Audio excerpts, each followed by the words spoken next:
You're watching The Experience, Comic Culture and Sales, streaming live daily to Facebook, YouTube, Twitch, and Twitter. Imagine being at a convention and going to an interview panel that's just for you. No bustling crowds, no hours-long lines, just you, the moderator, and your favorite comic book creators. Well, this is pretty much that. Miss Jen sits down every week with 2 comic book creators for a live stream interview about their latest work, and you can ask them whatever you want. It's Talking Shop, Mondays at 5 Eastern on The Experience, Comic Culture and Sales. Are you a comic creator? Are you a publisher? Do you make a comic book product? Do you own a retail store? Do you do something I haven't thought of? Who are you and what do you do? Let us know by advertising on The Experience and invite our viewers to patronize your product. Message the EXP on social media or email us the_EXP@yahoo.com for more details.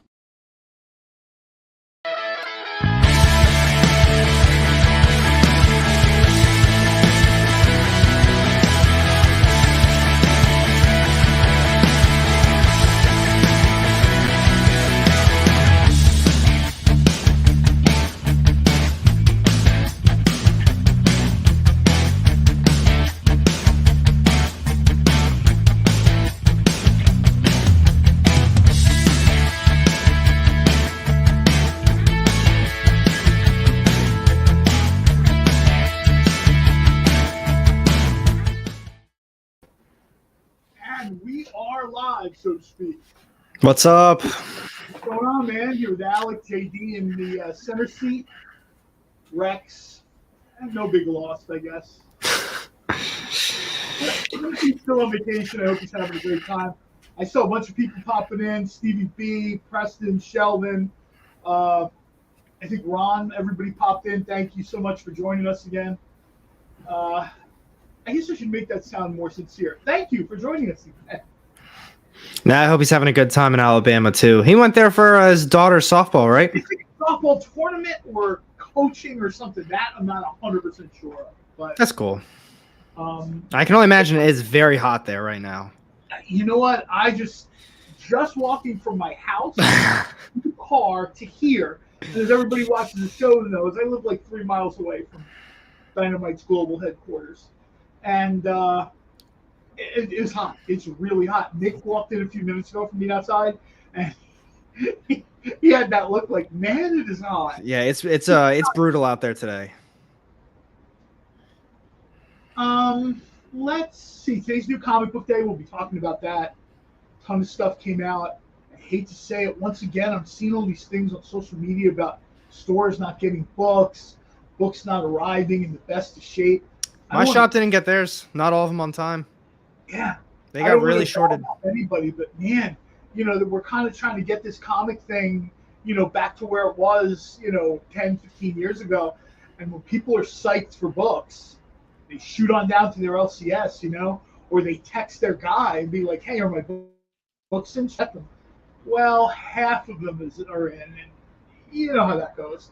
That means the other half are sitting in the pull box somewhere. Yep. My shop, they didn't get, so Grimm issue 3, they didn't get any cover A's. They didn't get any Alice Ever After, also from Boom Studios. They didn't get any Scout Comics, and they got shorted on Marvel, and I don't know about DC. I think their rack looked a little thin, so I'm sure they got shorted on DC, but they definitely got shorted on Marvel, and those other ones, yeah, they didn't even get them. That was the experience I had. I was over in this earlier today. I was over in the city to a store I really liked, and it almost looked like they had not loaded up for New Comic Book Day. Yeah, the walls were very thin today. Yeah. So anybody that's watching the show that has pull, let's get those books in stores and to people who want to read them. Yeah, I don't know. They've got all this time to fix these problems, and I mean, I guess if it's like actually a delivery issue, then it is what it is. But for the orders to be messed up and books just not showing up with other books, I mean, that's just bad business. Yeah, and I mean, I think it's hot everywhere, right? I'm seeing people posting temperatures. It's 100, it's 108. 108. the ambient temperature right out in our parking lot is 99, according to my car. So Let's see what Allentown is. Europe is kind of on fire. It says we're 90. Well, as of now, 90. But I'm sure that doesn't, or 91. That probably doesn't take into account humidity. Well, you're like out in Westchester, right? I'm in Allentown. Allentown? I used to live in Westchester. A buddy of mine lives out towards the Poconos, and he's like, it's even hot here. And if it's hot here, it's hot, yeah. He's like, I moved here because I didn't want it to be that hot. Yeah, if it's hot there, it's pretty toasty everywhere else. You know what? I'm going to get to the best offer stuff first. So this way, a lot of times, usually Rex and I are messing around. I want to kind of get the best offer stuff out so everybody has time to think about it. It's a couple of really cool things tonight. This way, everybody has almost 2 hours to look at it. I think the first thing we'll go with is Action Comics 975, signed by Dan Jurgens, Gold Signature Series. That's a really cool cover. I'm seeing this thing priced out between $90 and $100, depending on where you look. We're going to start this tonight at $19.38 for the year that Superman dropped. I love this cover. I really do. It's kind of cool. I've always got this thing with like the black and the red ever since the Fleischer Superman. So I love when they do that. There's a whole bunch of like the alternate reality Superman that have the red and black riff. This book, I think Dan only signed 15. This is number 11 or 15. Yeah, the picture on my end, it's looking like 11 out of 15. So that's cool too. That's always cool. It's always the like the signed books and some of the like bigger exclusives that you guys have on the experience. It's always limited. I like that, like out of 10, out of 15, out of 20. This is going to sound super snotty, maybe it is a little bit, but remember like in the 90s when everybody had 10 copies of a chrome foil issue 1 of something? I like those covers though. All became devalued because people would say, oh, this is worth $60. And my response would always be, to who? Everybody has one. And everybody dropped got it for like $3 or something. And I think keeping the number small, you know what I mean? There's only 15 of these things. The last time I saw one of these on, I don't know if it was Get Comics or eBay or, it was like $99, and I think if you go to Dynamic Force's site, it's $89. So starting this thing at $19.38 is sort of like the nice price to let people pick this up. I always feel that way about so many books too. It's like mass printed issues. And I'd hate to throw this one out there because I'm a huge Miles Morales fan, but for that book to sell so much money in a high grade, that was such a mass produced book. Yes. I just don't understand why it's commanding so much value when in reality that's a book that a lot of people could easily still have. It's out there. I tell a story. So I've told a lot of people this. When I still lived in Oklahoma, there was a guy, his name is Mike Redmond. And I'm sure some of the people in Oklahoma, if they're in the Oklahoma groups, have seen this story as well. He's an incredibly nice guy. He does a lot for the community. Does a lot of pressing and cleaning, stuff like that. But one of our shops was going out of business, and this is right after I moved. They were going out of business, and I've been there quite a few times. And he went there to help them out. He said, I'll help you guys sell whatever you have left. Here's, I'll take these books off your hand. I'll buy them, or whatever you want to sell them for. I'll post it. I'll take it places, whatever. And he helped clear out the entire store. And there was some shelving there, and he actually got people to buy the shelves too. And he found 2 boxes. They were 2 sealed boxes in the back. And he said, I will buy whatever's left. So you guys, you make some money and you don't have to deal with a single thing anymore. He got those 2 boxes and took them back. They were 2 sealed boxes of Ultimate Fallout 4 second prints, cover A's and cover B's. He got like 75 copies of each. Couldn't believe it. Well, we've talked about this before. There are books that'll come out at the first week of the month. And the last week of the month, we will see people selling this book for already $20 or $25, right? Yeah. Other stores still have this on their shelves. at the cover price. So they're doing that with 8 Billion Genies. Yeah. It's sort of a little bit like I'm trying to, I remember one of the Paper Girl issues. People all of a sudden were like, "Oh, it's $30 on eBay," and I'm like, I think I literally turned around, went back into Ontario Street Comics in Philadelphia, and picked up a copy of the book. And he still had it on the shelves. Yeah. And I almost never do stuff like this, but I was like, you know what? I picked it up and I gave it to a buddy who sells comics online. I'm like, here, and I think he got something like $28 for this thing. And I didn't mind doing it for him as a favor, but I'm like, wait a minute, it's literally still on shelves. And I think the guy said, yeah, this came out like 4 weeks ago. Paper Girls is a book that just keeps going up and down. It got optioned and then people forgot about it. And then they made another, not announcement, but they kind of reminded everyone like, oh, by the way, they're also going to be doing this with Paper Girls. And people remembered like, oh, it's optioned, and it started selling for a lot again. And Amazon just threw up their preview for Paper Girls. If you have Amazon Fire TV, Amazon Video, they just put this up. And I'm going to say today's what? New Comic Book Day, Wednesday? I think this thing went up yesterday or Monday. Oh, I didn't even know. Paper Girls is a really good read. That was a good series. But it looks from the preview like maybe they changed a couple things, but apparently the story is still the same, so I'm good. As long as I'm essentially getting the story, we talked about this, Miss Marvel. If you're essentially giving me the story, I don't mind the changes too much. That's how I feel. Yeah, when you start fundamentally changing characters, I start to get a little, uncomfortable when you're doing that, because then I feel it's almost like bait and switch. Like I can agree with that too. We open the box and it's egg rolls. All right. You know what? Just so you guys, I see Preston, Large Man, Creative Keep. We're not ignoring you guys. It's not super easy for me to see the monitor, like who's coming in. We're going to do like the best offers in CCA stuff first, right? This way people aren't having to wait around the entire night. And I know Logic could be like, no, keep them here for 2 hours. But you know what? I think people watch the show because they enjoy us. I don't think someone buys a book and then disappears. Unless Ron gets tased and falls to the floor and just like blocks him out.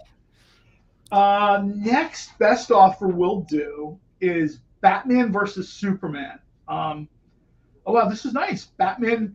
Oh, this is like a set. I'm sorry, I did not realize this is like a mega set. Apparently, people have been asking for mega sets, so we kind of went back a little bit. It's Batman and the Signal #1, signed by Scott Snyder, and Man of Steel #1, CGC grade 9.8. Do we have an image for that, JD? I do. It just dropped out of my easy grab area. Just be a second. The way this was written, I was having trouble understanding it. I'm like, man, this is a long title, and then I realized it's. We're going to start this thing at $41.19. Thank you, Dave. Nice. I appreciate that, bud. For 1941, when World Finest hit. I mean, they always talk about couples in comic books. Is there any more iconic couple in comics than Superman and Batman? I mean, these guys have been down the road and back, a million different incarnations, friends, foes, friends again. I love the fact that we have Scott Snyder's signed book. That's very, very cool. I'm going to guess that the value of this probably about $140, $150. We're going to start it at $41.19. Get the offers in. Remember, Lars Man's in for $41.19. Right off the bat. We will, we'll give you guys, the countdown to the clock. I don't want people to feel like, Monday we had someone who just missed it, and I felt super bad. Literally, Kyle had to go to the videotape, as we used to say, to see who won. So, yeah, Dave, you're right. San Diego is a mob scene. And for you guys, if I was going to go to Comic-Con, and I didn't go, and not that I'm glad, but the person I was supposed to go with is stuck in Chicago, and they keep canceling his flight to San Diego. He made it from Boston to Chicago, okay. He's sitting in Chicago. He's been booked on 2 different flights to San Diego, and both times they've been canceled. So he's spending the night in Chicago tonight, At this point, I told him he might as well just stay for C2E2, which I think is like first week in August or something. As crazy as it sounds, I mean, I'm so jealous. I keep seeing all these people that I know that ended up at Comic-Con this year. But as crazy as it sounds, I've been talking to a lot of people too. It's like, I don't like going out in public. Like, I don't like the big crowds anymore. And I don't know if it's just other people or I don't trust crowds, but I don't know. I think that came from the pandemic, right? I mean, before the pandemic, society sort of, was facilitated on. You went out to eat in public. You did this, you did that. Pandemic came and everybody had to stay away from each other, right? As crazy as it sounds, though, for me, it's not because of the pandemic. I just think people are crazy. Well, I mean, there's a lot right now that, every day on the internet we get these pictures of, people fighting and somebody pushing someone else out in traffic. Blah, blah, and it's blah, over nothing. It's literally over nothing. Somebody took your parking spot. Somebody's reaching for a machine gun from their car. Man, I'll just park somewhere else. I'm not. Yeah, I was agoraphobic before agoraphobia was cool. There's a ton of people now. Capitalism being capitalism, they almost immediately figured out, you want restaurant food? We'll bring it to you, no problem. Just we'll put an app on your phone. You want stuff, comic books, whatever your thing is, we'll give it to you. Audible posted that they had a 350% membership jump from 2020 to 2022. I believe it. What's Audible? People just decided, you know what? I'm going to sit home and listen to books on tape. They weren't going to the library. Nobody wants to fill up their houses with books they read once and they wind up giving away. They sort of, the world was changed a little bit. And I've talked to a few people, creators too. And I'm not going to out anybody specifically, but I've talked to creators that have said, my passion for cons isn't what it once was. Yeah, I don't know what it is. I went to the Philadelphia one, whatever the last one was, Philly Fan Expo, I think. I went to that. I went to a couple very small ones in the area, but the big ones like C2E2, New York Comic Con. I was planning on going to New York Comic Con this year, and I keep thinking about it. Like, I just don't think I want to. I don't know if I want to deal with like a New York crowd. Nothing against New York. I mean, that's just a ton of people. And then everyone in there just being like shoulder to shoulder. I don't know. I just don't think I'm about that. One of the things for me in a con was, and I talk about this all the time, I'm marshmallow soft. If I don't have the hotel room I want, I don't want to go. If I don't have the flight I want, I don't want to go. And I realize for most people, you're not a hardcore fan. Okay, sure. I mean, when I was younger, I didn't mind sleeping in my car to go to a con. Now I want a first class flight, I want a decent hotel, and I want the hotel to be attached to the con. So for me and San Diego, that's the Hilton Bayfront or the Marriott Marina. Both of those rooms are, by the time the con started, those rooms will be going for $1,000 a night. I believe it.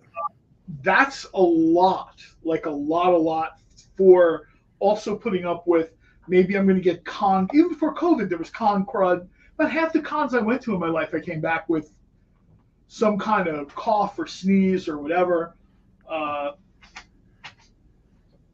I never want to tell people to not go to cons.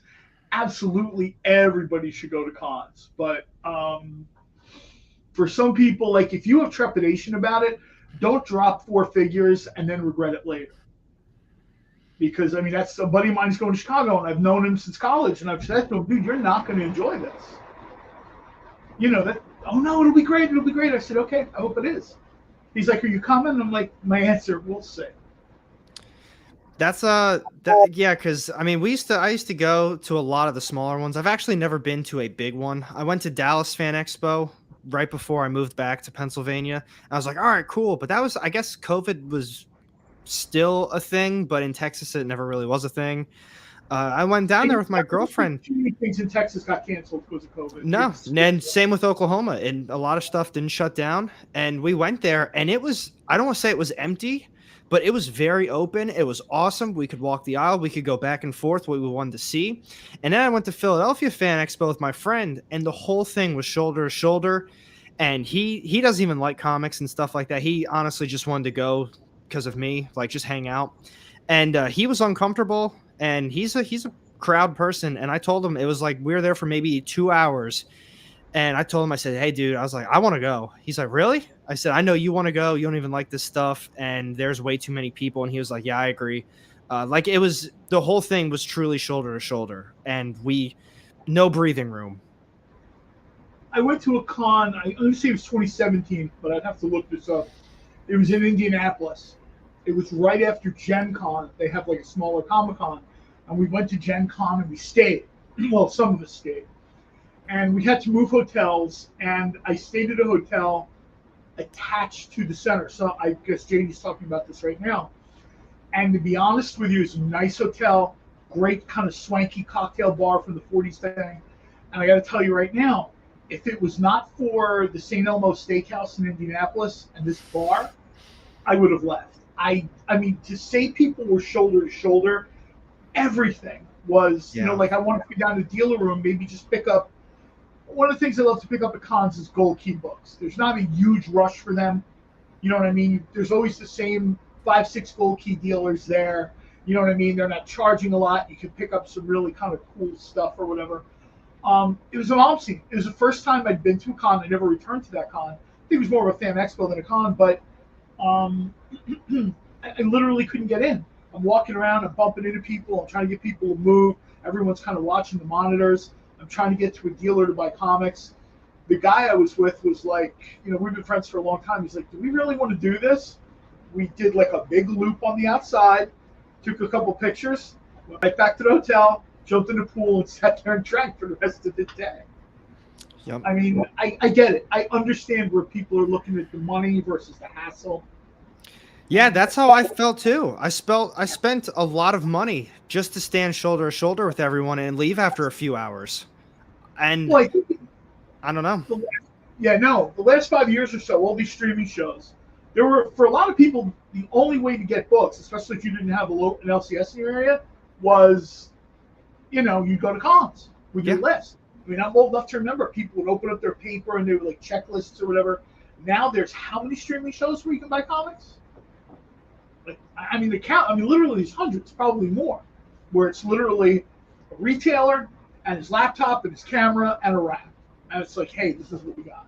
Yeah, it's everywhere. I mean, Facebook, people still do it on Instagram. Whatnot is the craziest thing ever at this point. It's almost as if, I don't know if you've seen pictures already, but I feel like all these fan expos and cons, like San Diego Comic Con, it's not even that. It's a Whatnot con being like sponsored by San Diego, whatever. Everything is just, it's all Whatnot. It's insane how much they've exploded in the last year. Oh yeah, no, I think that's a thing. I mean, we talked about this before. There are people, they want to grab a slab, right? We've got the slab here. The link. JD puts it up. You click. You fill it out. It's that easy. When Rex comes back from vacation, we'll sober him up and have him send your book right out. You know what? Let's do one more book before we go to our first break. This is a best offer book. Amazing Spider-Man 38, signed by Nick Spencer.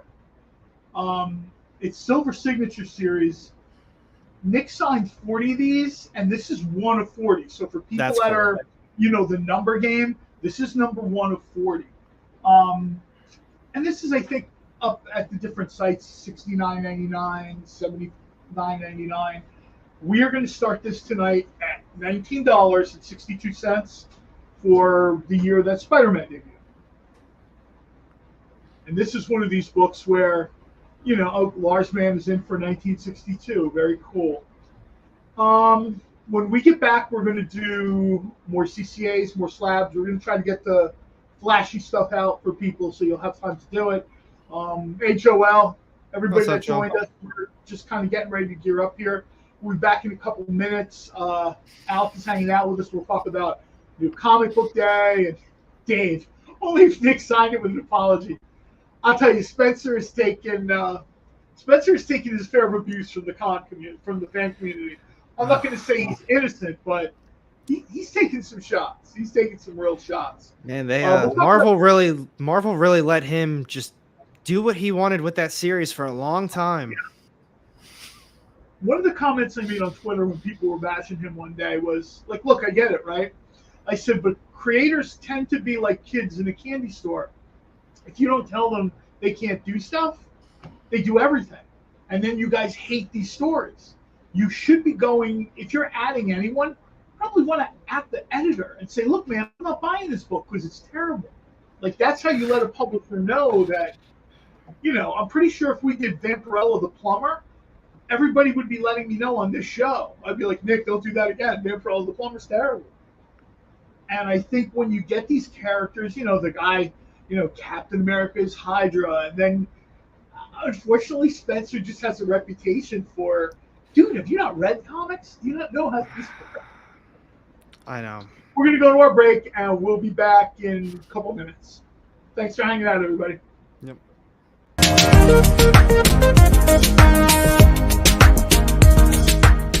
Thanks for tuning into The Experience. Help us out and hit subscribe over on YouTube and click the bell when you do. Need some help? Scan the QR code in the bottom corner.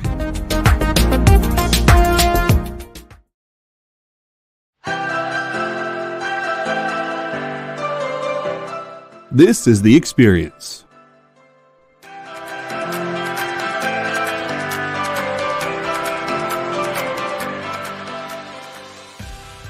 Good afternoon, everybody. Hey there, hi there, hello there. You're as welcome as can be. Hi, I'm Nancy McCann. Welcome to Friday Night Live on The Experience. Welcome, everybody. It's Fat Jack's Comic Crypt. Brendan, Al, Jason, hanging out. There I am. Welcome back to Kicking It with Henry, folks. I am your host, Henry Kumpa. It's great to be here with you guys. So we are going to talk about books that are in stores this week. Hi, everybody, and welcome to Mishmash. Hello, and welcome to the Black Comics Universe, presented by Peep Game Comics. And you gotta love it that the first people in a minute to skim it are creators. Up, everybody! Welcome to another Wednesday Warriors. My name is Joey Galvez, and this is my pal Ambrosia. Hey, everybody! Welcome to Space Cadet. Hey! What's up? Welcome, everyone, for another episode of I Must Ask You a Question. Hi, everybody! Welcome to Nerd News Now. Hey, this is Rex. Welcome to Comic Collectables. Hey, hello, all you happy people. Welcome to the Dan Wickline Show. Hi, everybody, and welcome. This is the crazy show that we do on Thursdays called What's in the Box? What's in the Box? Comic culture and sales.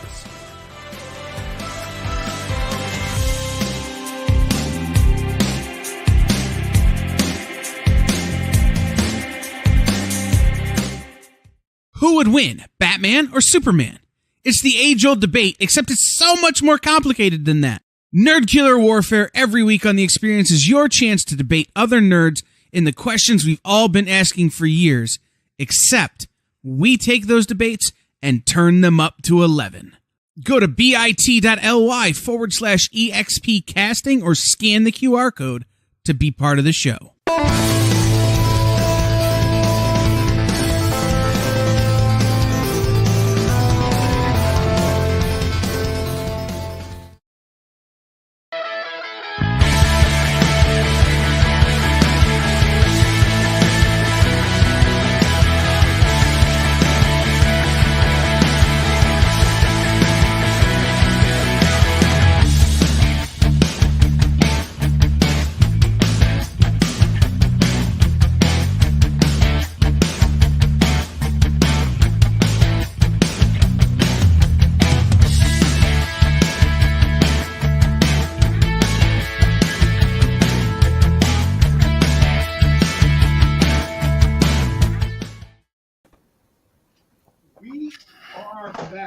Hello. Oh, I always want to do Masterpiece Theater opening. Get like a big stuffed chair, be holding like one of the giant Vampirella production copies. Good evening. The red curtain just goes, and it's just you, John, just like, hello, everyone. I did that on Welcome Monday. back. With like the Green Hornet up like this, and I was like, "There's no show tonight. I'm just going to read passages from Green Hornet Year 1, Volume 2," and I was just watching the just go, "Ooh, gone." Let us see what else have we got here. Do we have any other best offer stuff? Let me check and see if we have anything best offer stuff. No, I think all the best offer stuff is out, right? We did. I think it was. We did the Batman thing. We did Spider-Man. And I think that's it. Let's try to get to some. We'll throw this out there. Everybody knows this. The Dynamite Readers 10-pack. It's $5. It's probably it's consistently the best deal we have on this show. It's a great way to kind of dial in some of the Dynamite stuff you may have missed the first time around. We try to mix stuff up, especially if you get multiple books. At this point, I could probably do some of these kits from my house. Just grab books from my boxes and start throwing them in there. It's one of those things where, we're still, it's 100 degrees today. We're going to start getting to the gift giving season soon. And, this is a great way to make someone think you really care about them and spent a lot of money on them for $5, especially if you're getting something else. I got you this big stack of comics, man. I love you, bro. Okay, let's try to get some. This is very cool. I saw this, and I was going to hold on to it till a little bit later, but I can't. I love this thing. It's the Torch #3. It's a Dynamic Forces Marvel exclusive. Not a lot of these anymore. This is number 73 of 299 that Alex Ross did a Silver Signature series for. This is not cheap, but this is probably one of the coolest things that we've had on this show ever. I absolutely loved when Alex Ross was doing the sort of Torch Invaders type stuff for Dynamic Forces. This book, it retails at $199.99. And considering how few of them are left, that's pretty much going to be the price. At that point, it's better to just keep it, or in my case, I'll keep it. Alex Ross is one of those guys that as he gets older, he's less enamored with cons. He's less enamored with signing. I think he's at San Diego. He's at San Diego. But I think, the first time I saw him was in Chicago. And then very shortly thereafter, we went to a con in Cleveland. And I was stunned that he was there. This was probably like 2010, 11.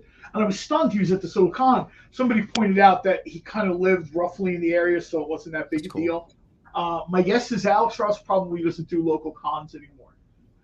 I'm going to guess that you're probably at New York, Chicago, San Diego. That's probably it. Maybe. Somebody had said he was going to be at it's WonderCon in Orlando. I would check on that before I planned on it. That's the other crazy thing too is, someone like Alex Ross. So say he is at San Diego Comic-Con. Maybe you're only going Saturday and Sunday. If you go for his autograph on Saturday, you're most likely going to be in that line the entire day.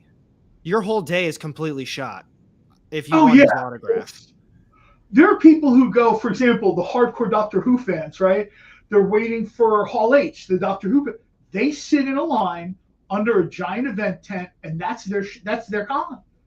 They sit there day after day, wait until they get in, and that's cool if that's what you want to do. But at the price point for San Diego, I want to do and see a lot of stuff.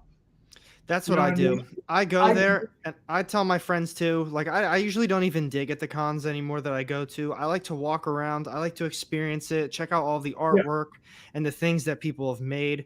I mean, if I have some extra time to dig through, like I've already done my couple loops and I've gotten everything that I possibly could want, but I want to go and experience it. And if I go there and stand in a line, or I'm hovering over someone to dig through a box so I can get my book in the dollar bin, I don't know. It's just not what I like to go there for.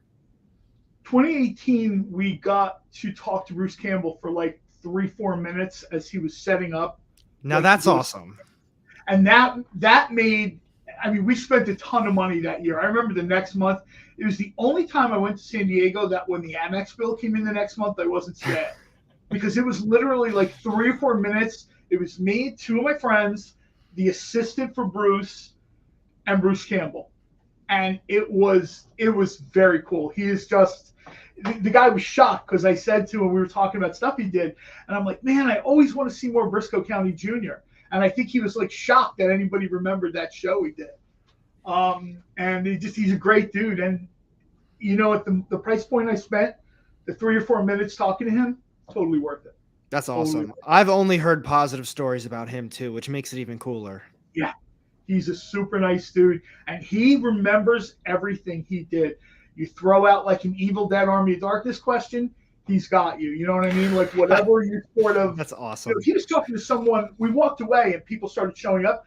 He was talking to a little kid about a Disney movie he did called Sky High, where he played a gym teacher, and he remembered that. And I'm like, you know what? The fan was like so excited because the little kid had a Sky High shirt on, and I was like, you know what? That's sort of, considering everything he's done, everywhere he's been, for him to remember like a cameo in a Disney movie from like 2004 or 5, that's pretty neat. That's neat. Also, I don't know if you caught it. I know Amy said she was going to be on the lookout as well, but Lars Mann's in at 40 for the ASM. Very cool. I'm not sure if you were writing them down too. Just a heads up. No, to be honest with you, I can barely walk and chew gum at the same time. Doing the show, reading stuff, talking to you, talking to them, and writing. One had to go. But don't worry, everyone will get their books. We'll make sure we sort of keep an eye on that. Cool. Let's see. Let's do something else that's really cool. Oh, this is very neat. Star-Lord and Kitty Pryde #1. I don't think we've had this on the show before, at least not that I remember. Signed by Sam Humphries. It's sort of like the action figure variant.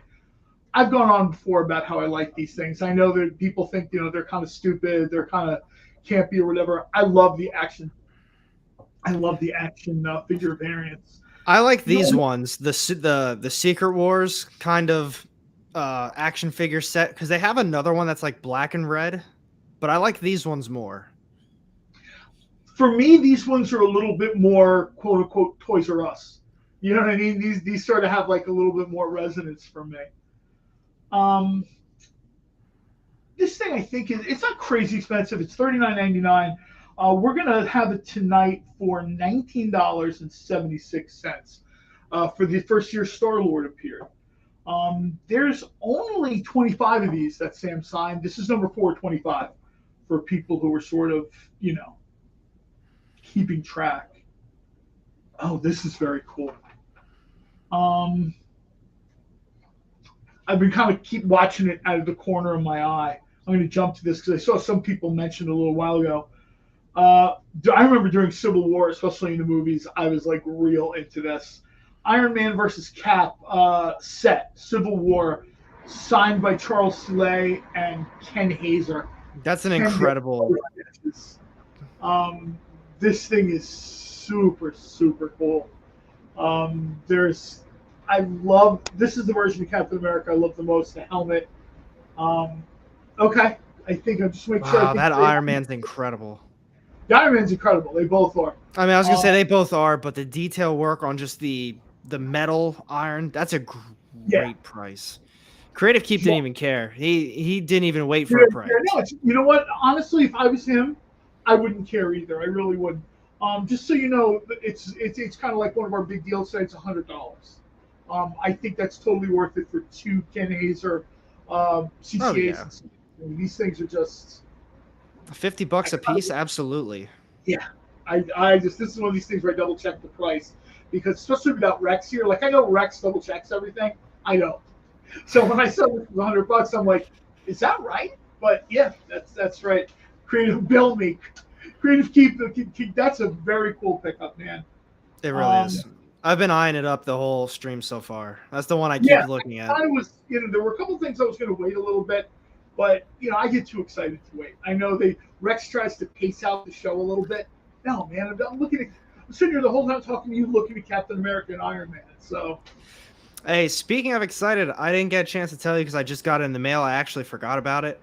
I was going to tell Rex too. So I don't know a lot about Star Wars, but my thing is I always like to read stuff and then watch things. And, I like to read stuff first type. And I ended up finding a hell of a deal on the Dr. Aphra omnibus and the Darth Vader Volume 1 omnibus. And I got them both shipped for $120. Oh wow! And, yeah, the Dr. Aphra's out of print, and I know it. I know they're doing another printing of it, but on eBay it's going for quite a bit of money. So I got both of them. It was actually on Reddit. I found someone made a post on like the Comic Swap subreddit, and I saw it immediately. And I was like, oh, absolutely. I'm definitely grabbing those. So now I can officially start reading all the Darth Vader stuff and then jump right into Dr. Aphra and get at least a little Star Wars knowledge up. A little bit. They're really well written. I mean, aside from the fact that they're Star Wars, they're just well written books. Darth Vader definitely is. You know I've heard I mean? great things about Darth Vader. And yeah, Rubenstein, you're right. Omnibus prices are dropping a little bit. I'm really happy about that too. Yeah, that's not. Larsman asked about the ASM slab. It's kind of a mega pack. I just want to make sure I got the site. Yeah, it is a mega pack. Amazing Spider-Man #1, signed and remarked by Ken Hazer. Amazing Spider-Man 796, third printing with the Christos Gage Silver Signature Series. And Amazing Spider-Man 29 Variant Edition, CGC 9.8. This is really like the Spider-Man special. This is going to be 196.20. Larsman is on it. Larsman's on it. So this is cool. I really, really like the. I don't know what it is. I really like when they do like the black and white sort of stuff for Spider-Man, which doesn't really make any sense. But personally, for me, I really like. Somebody on Facebook took all the color out of like a classic Spider-Man story from like the '60s, and I'm like, man, this really does. It was kind of like one of these things where, what if Warren Magazine did Spider-Man, right? So they kind of reformatted it in black and white, just like a couple pages, and I'm like, man, this is cool. This is very cool. It reminded me of the old Spider-Man comic strip, which that's absolutely something they should put another collection of, because if you read the Spider-Man comic strip back in the day, it's really good. It was really, really good. That I never had an opportunity to read. But on the topic of reading, I know this was on one of the other streams. I like Dave's comment. I'm going to tell AR that Star Wars and X-Men are connected. And he'll believe me for at least 5 years before he reads them. Little by little, I'm getting things to like read the collection. I'm powering through Demon Slayer right now. I'm on volume, I think, 15, almost 16. And I was debating on what I want to go back to once I'm done with that one. Yeah, right now I think we've talked about everything is sort of changing a little bit. I'm old enough to remember a time where people were like, omnibus, man, I don't want this huge book in my house, blah, blah, blah, this and that. Now it seems like an omnibus is out there and people are on it. And the popularity of this format, like people have commented, is dragging the price down a little bit, which is always nice. I'm totally cool with it. Yeah. I remember, and for people who, and I'm not bagging on them, but digital format is not really my preferred format for comics.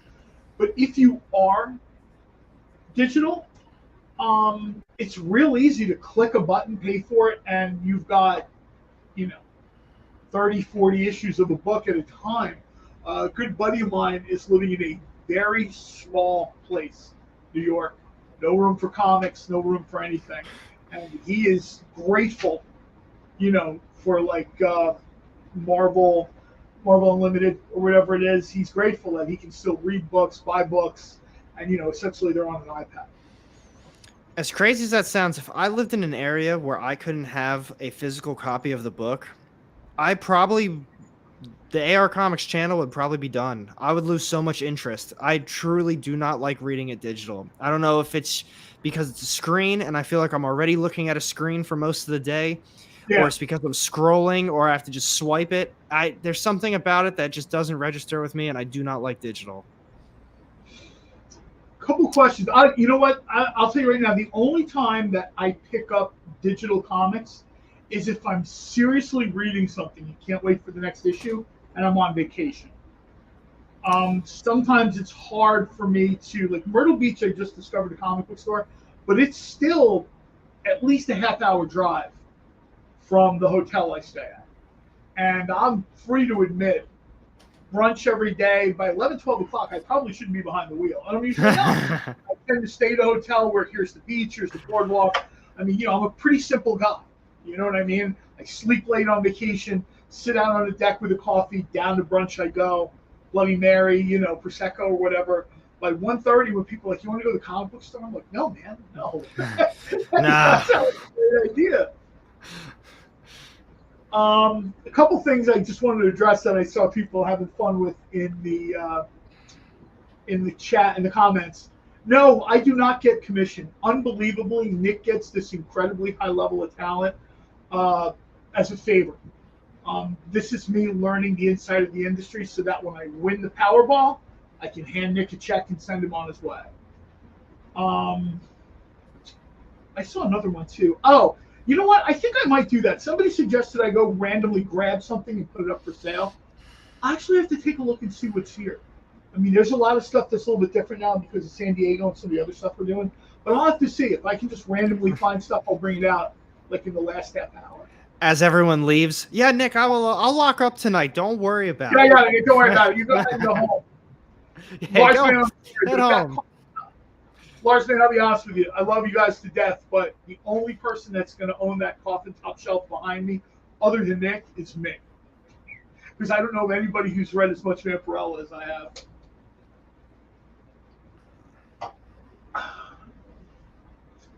But yeah, I will take a look and see. Maybe we'll find something kind of neat. The weird part, last time I let John lock up, outside of the green apples that were in the kitchen, everything green disappeared. It's like he wanted to be safe, not sorry. Oh, no.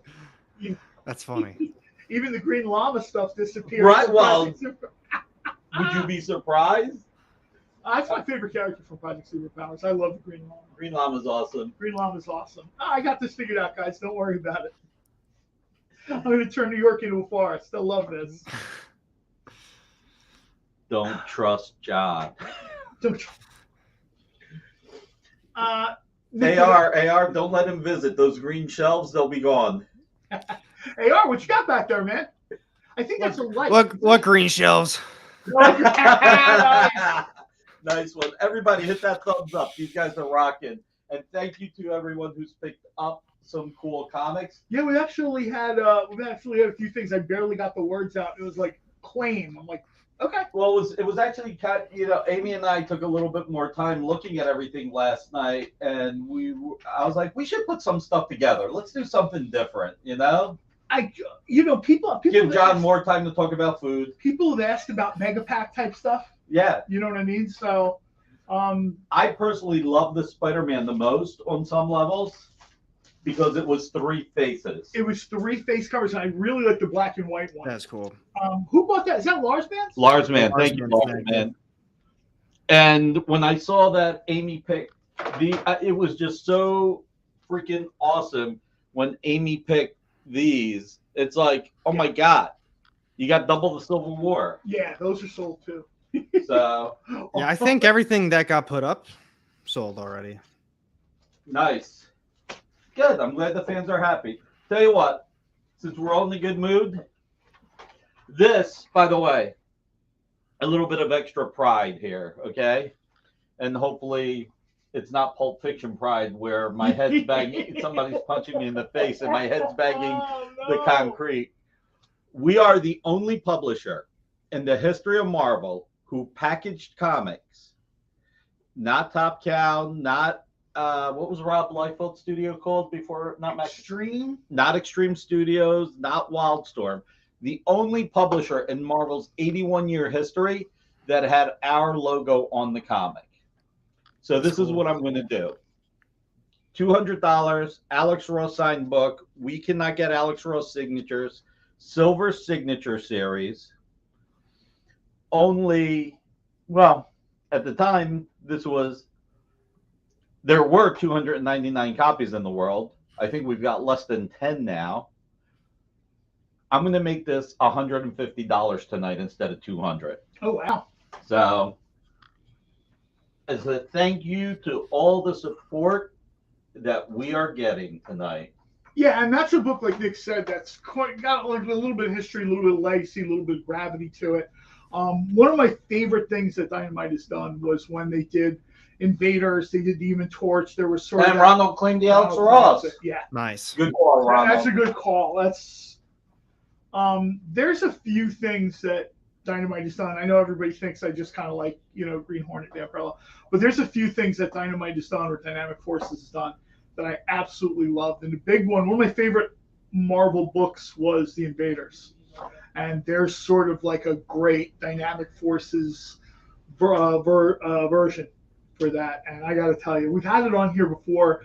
I mentioned to Rex before we went on vacation. I want to see if we can try to find more of that stuff. The truth is that stuff is old and there's not a lot of it left. You know what I mean? I mean, there was probably not a ton of this book left. So I'm glad somebody that, regular the show is getting it. Real quick, I'll mention this just in case we have any first timers, maybe people who kind of forgot how this works. If you want a book, claim it. Well, we have two types of claims actually. One is best offer, and that is, you throw your offer out. We'll have a starting price. You throw your offer out, and we'll cut that off at like what, JD, like 10 of 8, 5 of 8. We cut that off. The others are, you just claim what you like. If you aren't familiar with the process, there'll be a link in the chat. Click the link. Real basic, follow the instructions just so we kind of know who you are, where to send your books, fill out the stuff. And Rex usually, there's no Rex cap tonight. Now, when we come back after our break, we'll probably do a recap of the best offer stuff. Just so everybody kind of, remembers, knows where we are and that sort of thing. We'll talk a little bit about New Comic Book Day when we come back from our break. We could probably finally talk about Miss Marvel too. We'll talk about Miss Marvel. And you know what? I'm going to throw out one more book real quick. I like this book a lot. I was going to save it, but well, you know what? We're supposed to. I guess we're supposed to, like space them out a little bit or whatever. But these books are really cool, and I want people to get a chance to get them. Supergirl, Woman of Tomorrow. This thing is signed by Tom King, Ken Hazer. Ken Hazer's sketch. This is one of these deals. We've talked about Ken Hazer's use of negative space and all this kind of stuff more times than I can count. If I'm reading that right, Preston just claimed Supergirl. Price is $59.19 for 1959. Action Comics 252, the year Supergirl premiered. That is just, we can't really say enough about Ken. You follow Ken on social media, man, he always has stuff going on. Always. Ron, I agree with you. I think Miss Marvel ended well. I think there was a little bit maybe, we talked about this before, I think maybe the Pakistani road trip could have been season 2. I don't, Absolutely. It seemed like a weird sort of drop in. I don't even think that was badly done. I just think it was badly placed. I guess that's a better way to put it. And yeah, they gave people the post-credit scene. They gave people what they wanted. I don't know of anyone, unless you just hate the character, I don't know of anyone who could have too many problems with that. If you go on all social media, I feel like everyone has a problem with that show. Everyone's, because I keep seeing all these things saying it was like a top-rated Marvel show, or it was like way better than people keep saying, and all the comments are like, no, it was trash, it was garbage, it was a terrible show. If that's the case, then what are some of these other Marvel shows? If Miss Marvel was trash, then all of the other Marvel shows are complete garbage. Yeah, I hate to say this because I have a lot of friends that blog, do streaming shows and stuff like that. But within that community, there's a subset of people that kind of go for what in pro wrestling they call the cheap heat, right? They're looking for engagement, they're looking for clicks, they're looking for page views, whatever they're looking for.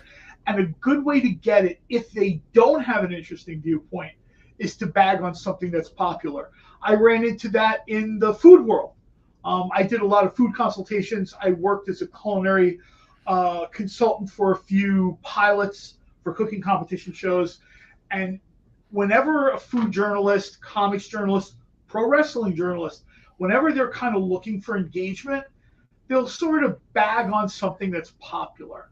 Because half the people are clicking on it to just yell at that person. The other half of the people are clicking on it to see exactly what he or she is talking about. And when I read bad stuff about Miss Marvel, I'm like, really? Look, I get it. You want the click. You've got advertisers. You're looking to blow up numbers. We both know that that was not a bad show. If people had problems with Moon Knight, I get it. I enjoyed it, but I get it. Other shows, I kind of understand, you know, the big criticism of Hawkeye was, well, it's kind of a silly Christmas movie. Yeah, sure. I would not dispute that. I like Christmas movies. So I've said this a bunch of times. Every December, Hawkeye goes in the rotation with, you know, The Year Without a Santa Claus and Rudolph and all that other stuff. But I don't think when people are like something is objectively bad, I'm like, you're not being objective. You just don't like the character, or and it, you know, and that's totally fine. If someone sat and legitimately understands the medium and watched the episodes and thought it was poorly done, that's fine. But that, I think, is a real small, like, minority opinion.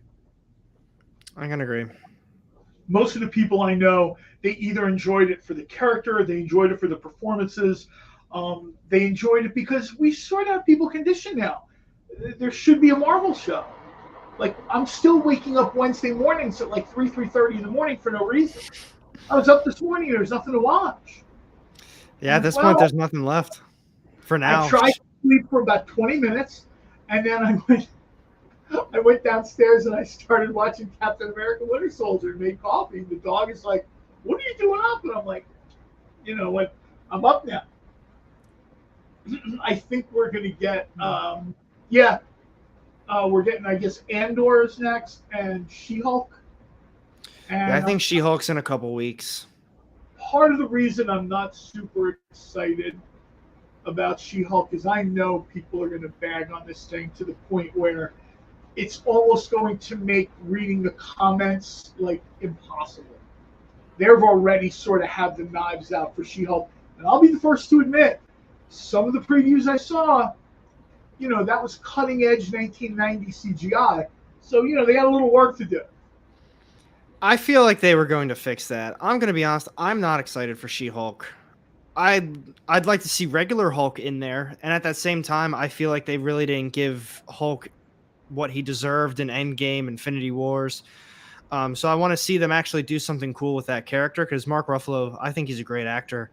But as far as She-Hulk show goes, I just not a fan of the comics. The older stuff I can't really speak on, but more of the modern stuff, not a big fan. And the story, I guess I just don't care. I'll watch it for sure.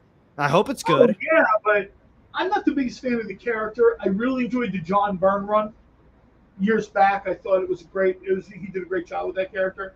But overall, and I see JD talking about, I've read this comic a bunch of times.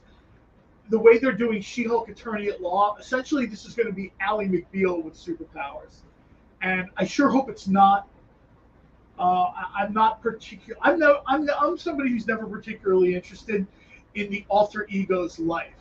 I don't care if Peter Parker runs out of camera film. That's not why I'm reading the book. You know what I mean? That'd be funny though. I'm not interested in that stuff, man. I'm reading the book. You know that. You know, oh, poor Bruce Wayne. He has to cosplay as a billionaire for a little while. Dude, first of all, nobody cares. Second of all, nobody's reading this book to watch you in a tuxedo flirt with a girl that you know is bad, but he somehow, the smartest guy in comics, doesn't get it. I'm like, dude, you're dumb as a box of rocks when it comes to women. Like, I'm 3 pages in, and he's talking to some girl, and I'm like, yeah, she's from the League of Assassins or something. What a shock. 3 or 4 pages later, there she is sticking a needle in his neck. I think we're going to go to our next break. When we come back, I will ask about giveaway, Ron. Of course, I unfortunately just sort of stumbled in without doing a whole lot of prep work. We'll talk about, we'll do a recap of the best offer stuff. We will talk about New Comic Book Day. And I'll see about a giveaway. All right, we'll be back in a couple of minutes, everybody. Thanks for hanging with us out. Join the party. Head over to our link tree to find all the links for everywhere the experience is all the time.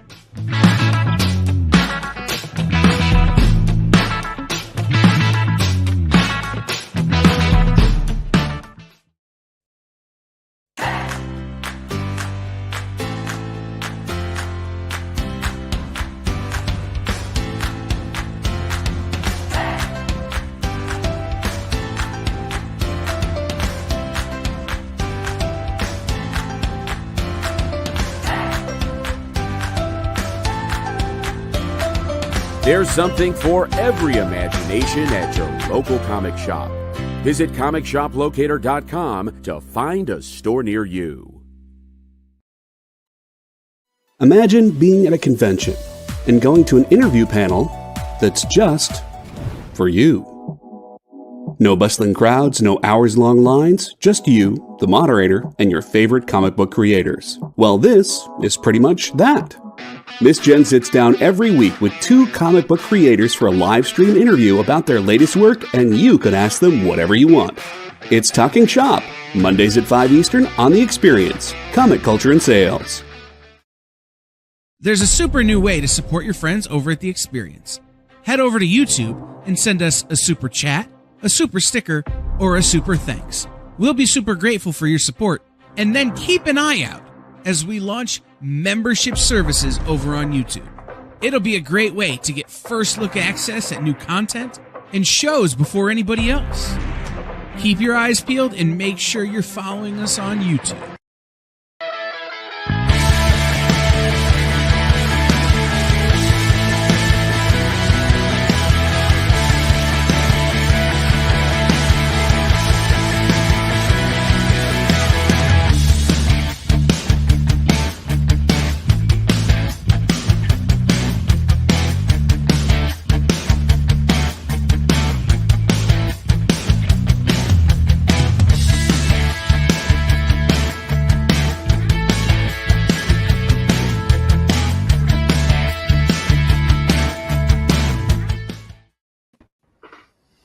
We are back. As soon as the publisher of this company gets off the phone, we'll quickly find out what the giveaway is. Now, super quick, I did want to say something about Miss Marvel again, only because I saw it in a couple comments too. The only problem I did have with the show was that episode you were talking about. I feel like the one where they went, I think they went to Pakistan. Yeah, the kind of the road trip episode. Yeah, that I really think that threw off the entire end of the season. Like that entire plot line being brought in with 2 episodes left. If they would have, I think we talked about it last week, if they literally would have just put that in at maybe the end as just like a cliffhanger, letting viewers like get ready for a season 2 type of thing, but they would have continued on with everybody in Jersey, and then they had the big showdown on the last episode. I don't know, they could have filled it with something else, but that just, it threw everything off completely just to come back to Jersey for this big fight at the end with damage control. I don't know. Sometimes I wonder, last couple of years, when there's oddness in some of these shows, if the COVID pandemic lockdown, people not being able to get where they need to go, sometimes I'm wondering if, or maybe I'm just noticing it more, but I see this weird sort of choppiness in storytelling, not just in Marvel or Disney stuff either. And I'm wondering how much of this was because they stopped and started production. I mean, these productions are sort of almost like an organic thing, right? They get into a rhythm. And I'm wondering if the stop-start of, oh, hey, you know, somebody tested positive for COVID, they've got to sit in a room for 15 days until they can come back out.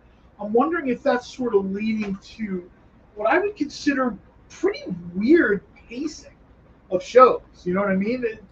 Particularly, it seemed like that episode where they're in Pakistan, that should have been after the final episode. That should have been like how it ended, right? She flops back in her bed. She gets the image from the grandmother or whatever. So chapter 2, we're going to Pakistan. And I think people would have been okay with that, especially if you factored in the post-credit scene.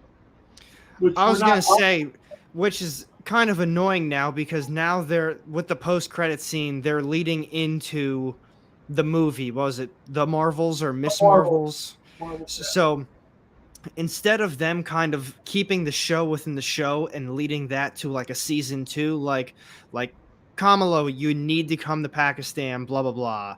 Yep. Now it's like, oh, there's Captain Marvel, obviously, because they're going to be in a movie with each other. And it's just going to lead into it. And I don't know. I think they could have done a lot more with it. And I think they could have expanded on, they could have made that into so much more than just kind of a quick episode, I feel like.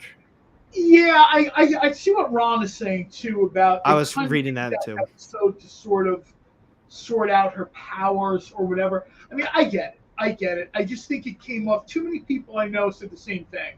Like, I liked 5 of the 6 episodes. You know what I mean? That seems to be the most common quick reaction I see, or at least that I see. And the thing is, it wasn't a bad episode either. It was a good episode. I just felt it didn't fit in. Well, if it fit in, I guess, but I think it was weirdly placed, but that's a better way to put it.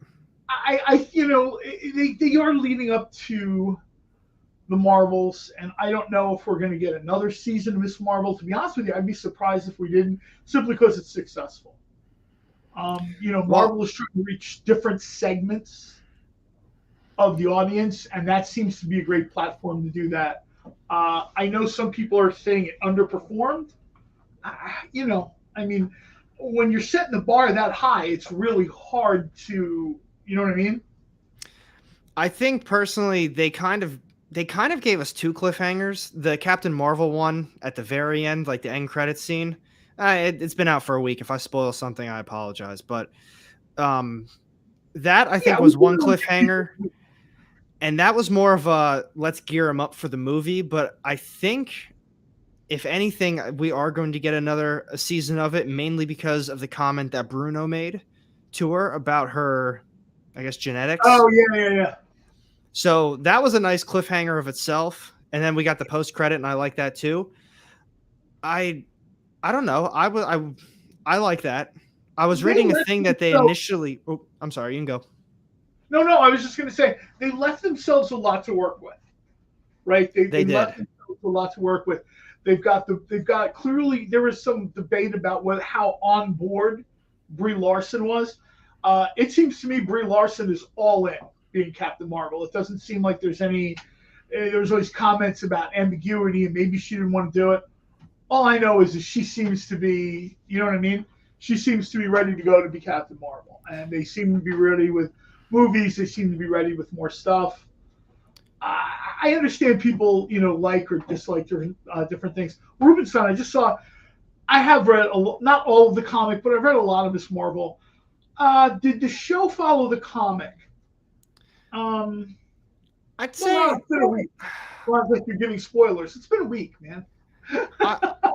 I wouldn't say that it follows the comics, but it's like a nice take on the character. They kind of created their own story, but they kept the characters basically the same. I felt like everything was the same. They had some small things here and there that were nice, but it was its own story. It didn't follow volume 1, volume 2.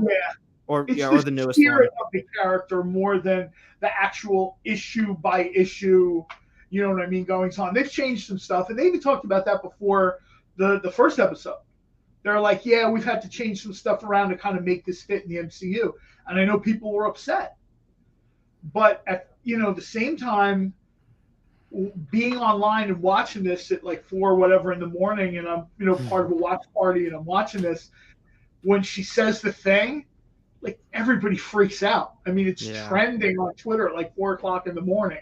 So clearly there's enough people watching this thing positively to comment about it. Yeah, that was a cool scene. That whole fight at the end I thought was really cool. They did everything really well. And to be honest with you, it reminded me a little bit of an 80s high school movie where like the kids are defending their high school using pranks and science and stuff like that. From the cops or the army or whatever, but it just seems to work with Miss Marvel. They killed it with the effects. The effects were fantastic, like the random text bubbles that were on a billboard or they'd be on the street. Yep. I thought those were really well done. Well, I think somebody actually said this. Did you spend all the money on Miss Marvel and that's why She-Hulk looks terrible? I don't know. And it was a very Disney Channel ending. That scene where they're kind of like fighting damage control in their high school. That definitely was. It was very Disney Channel. And I guess, at least some of these people watching this should be in middle school and high school, right? I mean, I know I'm outside their demographic.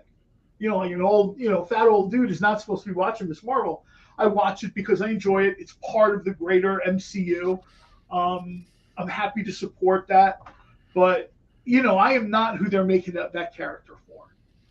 Now, one thing that I wish they would have done a little different with the show, and this is just as a fan watching, the whole damage control, I was hoping that they would kind of reveal themselves to be somebody else.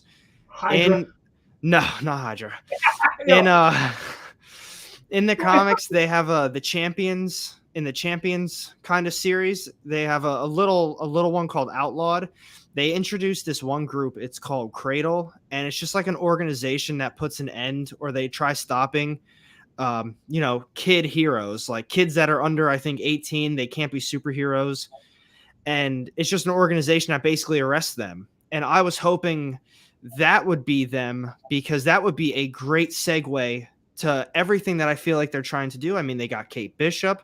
I feel like they're the Young Avengers, all that stuff. And this would be a nice way to kind of bring everyone together. Like, oh, Cradle's after them. Cradle's after them. Well, maybe if we team up, we can take them down or stop them together. That seemed too logical to me, and they didn't hit on that.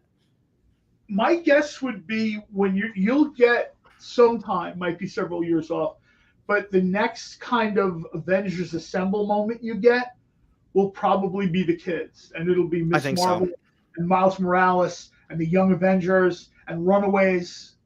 That people kind of forget, Cloak and Dagger. These are kind of shows that are on, I guess, Freeform or whatever, but they're all, it's all kind of controlled by Marvel, Disney, whatever. I could really see you getting to that at some point where, even if they decide to do, this is an old trope, right? But it's like Sidekicks Day Out. All the adult heroes get captured, stunned, teleported away or whatever, and it's time for like the kids to step up. There's a way to massage that into an Avengers Assemble moment in phase 7. I mean, who knows when that would be there, but I mean, no, go ahead. I'm sorry. I was going to say, I mean, we basically are kind of there with Kate Bishop, Miss Marvel. Yeah. Technically, Miles Morales is already there. He's just in the Spider-Verse. I mean, it's only a matter of time till we get him in a live action, Scott Lang's daughter. Yeah, she's already here too. She's older now since Endgame. She's older, and you're kind of at that point now where when she's a kid, she looks at her father, and there's that one scene where she's like, "I could be your partner," and I think there's like a little bit of foreshadowing there. And there's nothing saying we won't get Amadeus Cho in the She-Hulk show. Maybe the character gets introduced somehow or something happens. You never know. If the way that they're doing everything else, it just makes sense that they start implementing a few more of these characters here and there. I think every single one of them has introduced somebody new so far. I would like to see a show called Hulks with Bruce Banner, Jennifer Walters, maybe Thunderbolt Ross, although I understand the actress passed away. My have to massage that a little bit. Yeah, the William Hurt, I think is the actor's name. I think he passed away a few months ago. Oh, really? Yeah, I might be wrong. If somebody wants to Google that real quick, but I'm pretty sure William Hurt passed away. Oh, yeah, he did. No kidding. Did he? Yeah, I mean, but I think something like Hulks would work. We've got an actor who's the Abomination. He's going to reappear in She-Hulk. And I think that's a great way to get Mark Ruffalo kind of back. He's the best Hulk. And some people think he's one of the best characters. And he never really has gotten his... We've had 2 Hulk movies with 2 different actors that were just not... I wasn't... this is pre-MCU. That stuff just wasn't good to me. Killer Pools. And no, I don't want to see any of that.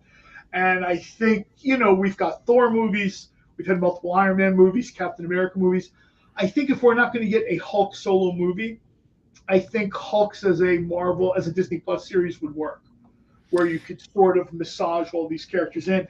And that's a great way to introduce Amadeus Cho. And there's just so many cool Hulk stories out there that they could just easily make an entire movie off of. I mean, Ragnarok, I guess that's kind of not really Planet Hulk, but I think they hit some parts, not like a lot of it. But imagine like a World War Hulk. Even Al Ewing's run that just ended, Immortal Hulk. I saw Preston's. Can we add the leader to that cast? I would love for that to be it. Yeah, that would be awesome. And we have Betty Ross, and she's been both, I think, the Harpy a long time ago, and then she became Red She-Hulk later. I think there's a lot of there to do a show. Before we go any further, let me do a quick best offer recap, because we're sort of getting on. It's 7:15, 7:20 it looks like, and I just want to make sure everybody sort of, knows where we are. I'll throw this out there too, just because. Oh no, somebody bought that. I'm sorry, my bad. Never mind. Best offer starting at $19.38. Action Comics $9.75, signed by Dan Jurgens. Gold signature series. There's only 15 of these he did. This is number 11. This started at $19.38. This is one of these things where I don't know. Honestly, I don't know if anybody has bid on this yet, but somebody should, because this is very cool. That's a really good price to get a Dan Jurgens gold signature on. Next thing we have up, I don't know if somebody picked this up or not. Did you hear the big news today, John? I'm sorry. Did you hear the big news today? You got to be more specific, sir. Dan Jurgens is writing Lord of the Jungle for Dynamite. November launch. I must have missed the email. I don't think you missed the email. I don't think you missed it. I think you may be fibbing a little when you say that. So now that Dan Jurgens is working on Lord of the Jungle and we're not seeing the new comments, I think you pushed away the new comments. Did I? I think you did, sir. Now that Dan Jurgens is doing Lord of the Jungle, there you go. You got it. Hit that button. Perfect. That worked? Okay. Get Superman quickly, because Superman ain't no Lord of the Jungle. No, he's not. That's what do we got this at? Number 11 out of 15? Yeah, that's what I was saying, right? That's what we were talking about earlier. That's awesome. Oh, man, somebody better jump on that. Come on. It's a $90 book. And that's something we'll talk about a little bit later. There's been a bunch of San Diego announcements that I absolutely know nothing about and have not heard about. Oh, no, they're all live now. Are they all live? Yeah, they're all live. Yeah, they're so we're going to talk about what that. Did we announce? King Kong. We announced Lord of the Jungle. Lord of the Jungle. Vampirella Trading Card Series. Siren's Gate. Siren's fully Gate. painted. And what you call it? I can't think of it now. The Wuxia comic. That's the martial arts. That's the entire line we're carrying. Yeah. We had 18 announcements. So. Well, I remember when we did Intertwined. I remember I even said to you, I'd love to see more martial arts comics. We had to get the right deal. Nick just sort of sagely nodded, and now, if you are a martial arts comic, I'm in for the long term. Like 3 years it took for me to get this deal, but it was the right deal. So anyway, Jurgens, are you announcing a shadow statue? Not yet, Ronald. Keep your fingers crossed. That would be sweet. That would be sweet. Yeah, I'll be talking about it on social media. You can see it. Kind of go to the YouTube page, go to the social media feeds. We'll talk about it when we come back from our final break. There's a bunch of stuff that Dynamite's got going on, and they've been announcing at San Diego. I'm super excited. I'm real excited. This show is probably going to go to 5 hours next year. Yeah. Yo, those cards are awesome. I'm looking at them right now. So some of the artists, if anyone is interested, some of the artists there's like connecting cards. Some of the artists, Lucio Perillo, Joseph Michael Linsner, Rose Besch, Shannon Mayer, I can't say that name, but Eom, Peach Momoko, Art Germ, Daryl Pertucci, and then cosplayers, Annie Mia, Rachel Holland, Ireland Reed, and many, many more. Those cards look really nice. That is so cool. I love the card set, but being friends with cosplayers is kind of cool because I got to see Rachel's image like before. Like, look at this. She was all excited. That's and cool. all in my mind, I'm thinking, if the other cards are at this level, this set is going to be insane. And they were. Eventually, I do kind of haunt the office and look at things. As I saw them putting together the images for the card set, my jaw would just, it's pretty much, it's almost like a Hall of Fame for creators, artists, and cosplayers for Vampirella. It's absolutely something that you should probably have in your wish list at some point. And plus the King Kong series, that's cool as hell too. I I'm love excited King for that. Kong. We talked about this. I don't know if we talked about it with you or with Robbie, but I talked about gorillas in science fiction. And I kind of wanted to say it, but I knew we had to wait until the announcement was made. But I was like, I actually, if you go back, at one point I even said, gorillas in science fiction are king. I think that was on Rob. I think that was on Robbie. I went to Robbie's show, and I didn't want to give away too much, but I was super excited. That's cool. I love King Kong. There's been a bunch of really cool King Kong stuff over the years. Some of it not so great. I'll absolutely be pestering whatever creators Nick has on that. I actually haven't seen the Godzilla vs. King Kong movie or King Kong vs. Godzilla. I had heard it didn't have that great of reviews, and I kind of just skipped over it. I'm not sure if you've seen it. For people who are looking for a story, no. For people who are looking to see King Kong punch Godzilla in the face, I've watched that movie. I went and saw it every day in the theater for a week for that scene. Speaking of movies, how many more times have you seen Thor? Have you gone back and seen it any more times?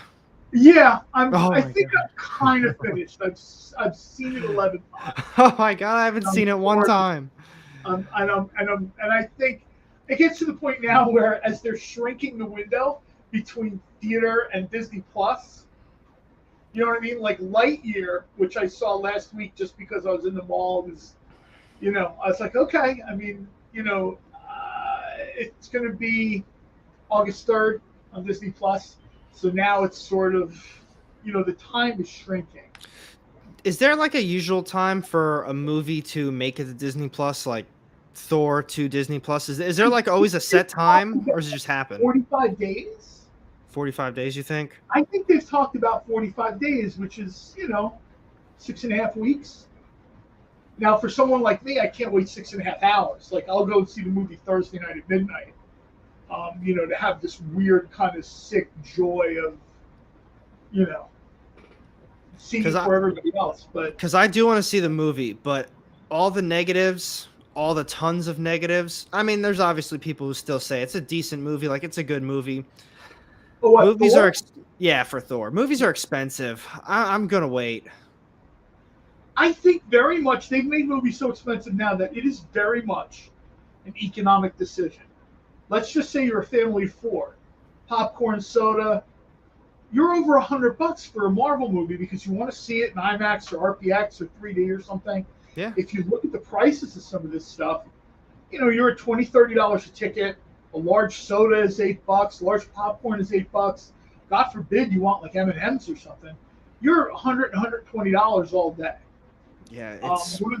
all jokes aside, one of the reasons I got the Regal Unlimited card is because I wanted to spend that money on something else.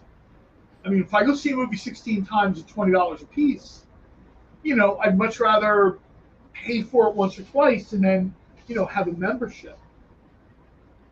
You know what? Let's finish the best offer recap because I see people doing #RexCap. We talked about Action Comics. We've got. Did we sell the Batman set? Batman the Signal. I don't think so. I don't believe so. This thing starts at $41.19. This is a nice set. This is a real nice set. Oh wait, it was a best offer. Someone put an offer in. I believe it was Large Man. Somebody's in here for $41.19. We'll look it up. Preston's at 45. Preston's 45. Okay. Let's see. The other best offer book we had was this. I'm pretty sure somebody bought Amazing Spider-Man 38. And yeah, I think that's it. That's the best offer recap. I have what is it? The Amazing Spider-Man 38 still as a best offer. Currently, Large Man at 40. Okay. You know what? We'll throw a couple other things out here. Speaking about Hulk, we were talking about the Hulk, talking about the Red Hulk. True Believers, signed by Jeff Loeb, $62 for 1962, the year that the Hulk. This is number 425. I need to see if there's an omnibus for this Hulk run.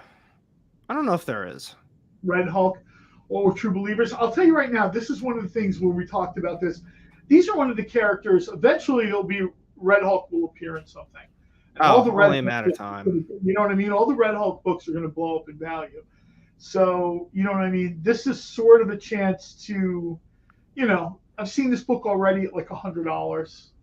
Now, you know, tonight it's $62. I'm pretty sure it won't be available for any less.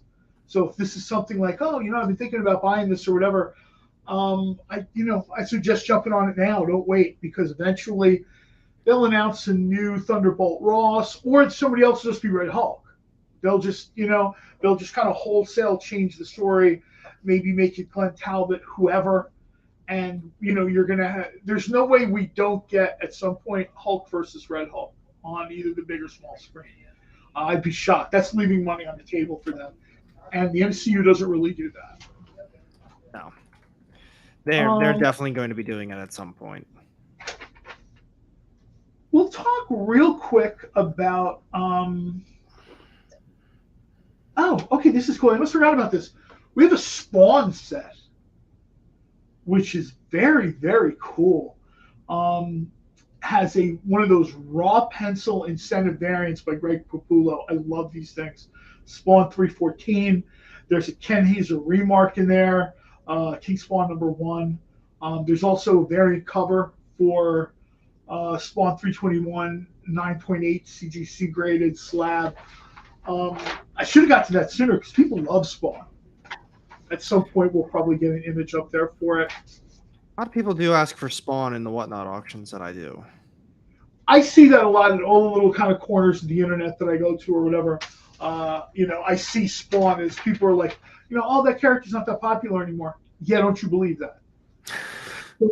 Don't believe that at all. Spawn has got a base of 25, 30 years. Yeah, it's been around for a minute. There we go. I got to tell you, man, that King Spawn Ken Hazer thing is so cool. This is like a 320. No worries. This is like a $330, $350 value. Tonight we're doing it for $199.20.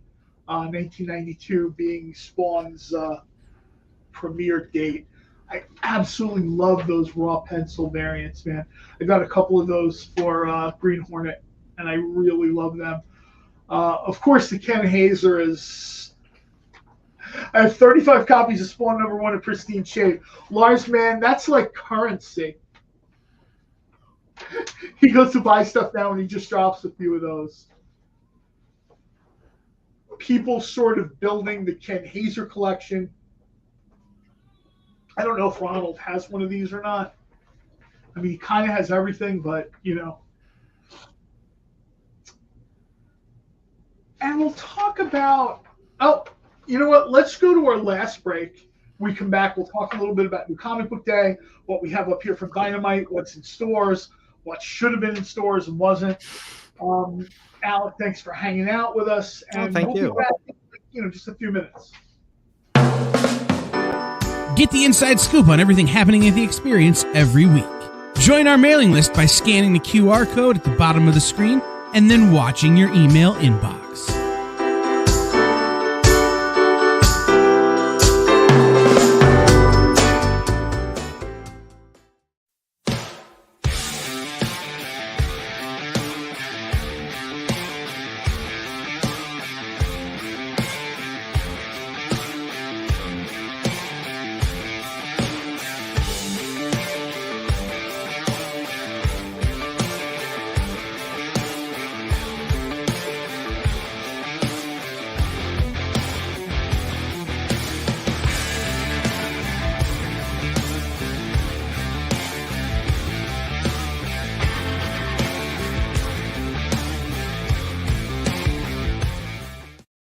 To be continued.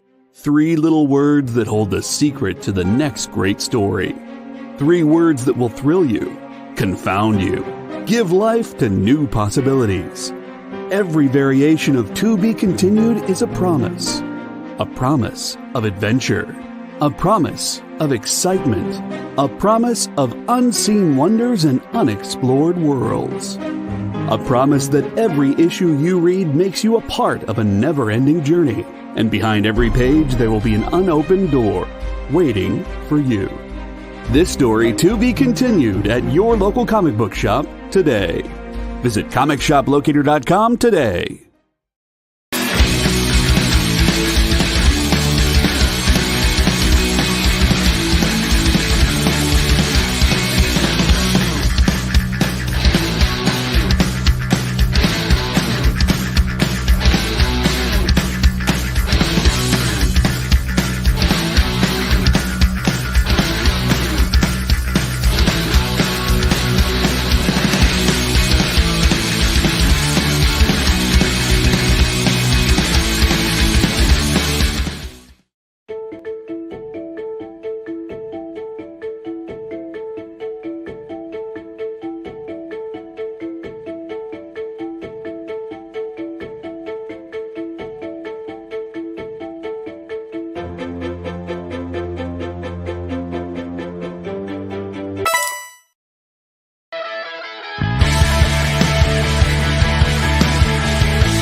Hello, hello.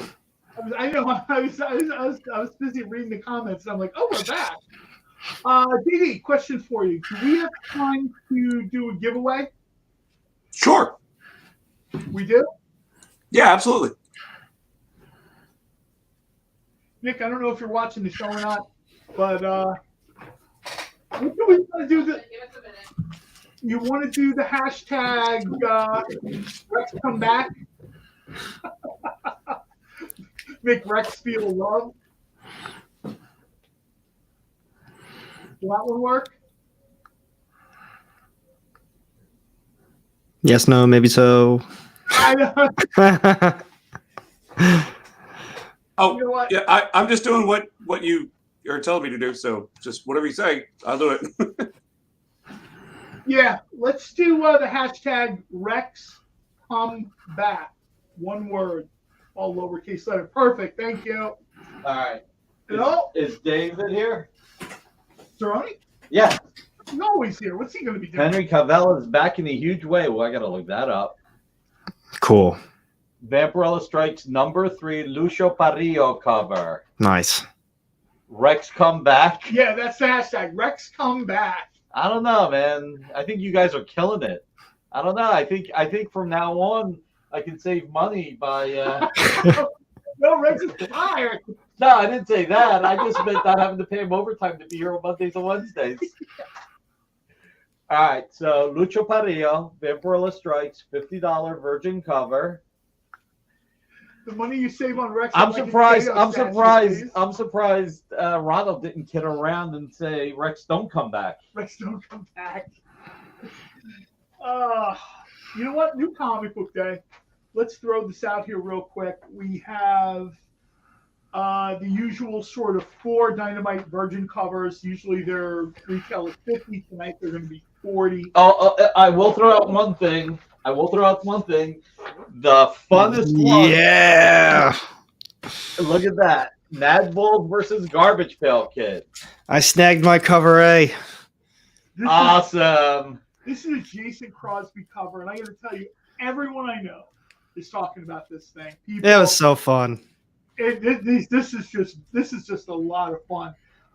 This one is $50, but tonight it's $40. And I will say one thing: Mad Bulls versus Garbage Pail Kids, our best-selling series in July.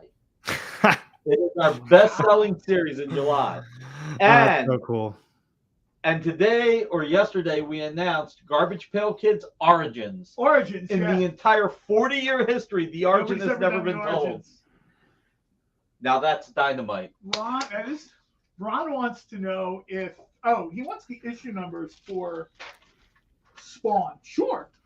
Spawn. Whoa. A or B, Ron. You either get the issue numbers or you get the discount. You can't have both. All right, King Spawn number 9. Spawn 316, the rare incentive cover, and I think Amy said it's $150. And Spawn 321 CGC graded 9.8. And Ronald, it's $130 off. Trust me, that is a blockbuster price. Yeah, it's $199.20 for 1992. The year Image started.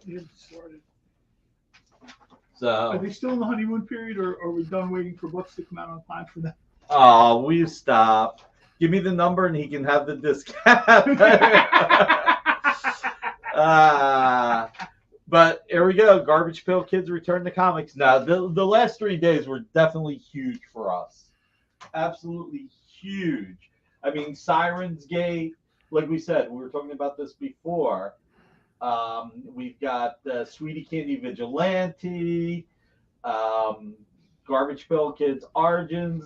We talked about the Vampirella trading cards. Frazetta Girls? Frazetta Girls, Fire and Ice. I could not find my DVD copy of Fire and Ice, so I bought it on Amazon, and Nick said to me, you know, you can watch it for free on Tubi, legally for free. You know what you're going to have to do, though, before you announce all this stuff? Yeah. You're going to have to reach out to the cosplayers in advance, because I don't need 19 DMs of, have any decisions been made? I'm like, I'm literally reading the email right now, girls. Somebody will get the only person I know who gets DMs from strong female characters with the question, "Can you get me work?" You know, they're super. You know what they're all nice people. They're all nice really people. nice, and they're so into this. You know, they're really excited for these books. And I even said to people, I'm like, look, you know, I'm sure if any of the cosplayers are watching this, I know some of you guys do, appreciate your sport. Someone will get not me, but someone will get a hold of you. No. But we are doing Fire and Ice, and we're doing a Fire and Ice game, Preston. And the Fire and Ice comic is a prequel to the movie. I always felt the movie was either 20 minutes too short or 20 minutes too long. That there's like a weird pacing or whatever. Exactly. So we're doing the prequel so you can find out more about all the characters. Yeah. We've got quite a few things. It is a fantastic film. It was ahead of its time, and it is rocking. It is rolling. And Ronald, that Spawn has your name on it at an incredible discount. I'll tell you, I tell you what, this is also why, Ronald, last night we decided to put some of the characters together. It's why we put all the Spawns together instead of making them separate. Why we put Batman and Superman together. When was the last time we put Batman and Superman together? I was going to say, we haven't had like a World Finest thing in. Yeah, and the Spider-Mans with all the headshots was perfect. So next week I can put together a Reanimator mega pack, and that'll be fun. Why not? With a glow, I need a needle with a glow-in-the-dark goo. I would just say one thing: make sure your wife's okay for you not being on vacation, since you said next week. New comic book day. I've tried this like 3 times. I'm super distracted by everything. It happens. Nick's number 8. Giuseppe Mavioni version cover. These are all going to be $40. Jennifer Blood number 10, which is the cosplay version cover. Samurai Sonia number 2. I got to tell you, man, Lyrics Lee is just. These images will be up in a minute, but her work is just nice. Yeah. And then, of course, we've already talked about Mad Balls versus Garbage Pail Kids. That's one of these things that have just sort of jumped out. You know what I mean? We've got a ton of stuff going on here. The Garbage Pail Kids and Mad Balls came out, and people were like, you know, it was like suddenly the lights went on. Do you have the image for the Jennifer Blood cover, Jeannie?